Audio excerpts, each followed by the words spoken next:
It's March 27th. The land of Canaan is apportioned and distributed. As the tribe of Manasseh is receiving its allotment, Joshua is approached by the daughters of Zelophehad, whom we read about on March 8th. You may remember that their father had no sons to inherit the allotment of land. He only had daughters, and his lack of a male heir left those women without an inheritance.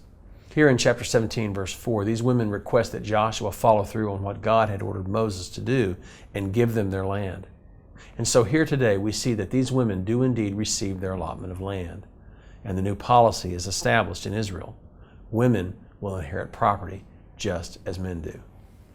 As has been mentioned previously, the events of the Bible took place in a time that was uncivilized by modern standards. Injustices, slavery, the denial of basic human rights, and even human sacrifices were common. Some of these practices were the reason that God required some of these peoples to be driven out of the land. But Israel was to be different. God's laws, given to His model nation, would reflect His values and respect for God's holiness, the acknowledgement of human dignity, the worth of the individual, and the dignity of women. Prominent values that God wanted on display for the world to see. A few days ago on March 22nd, we saw how God reached out to Rahab, an outcast with no future, and how He changed her life and used her for His great purposes. And today we see God defending the rights of another set of women whom society had overlooked. This is God's nature. He is fair and He is gracious.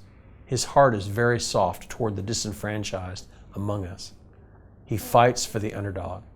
He is tender toward the victim. He wants to heal us, and He wants us to have soft hearts so we can be a part of the healing process for others. Here's today's application.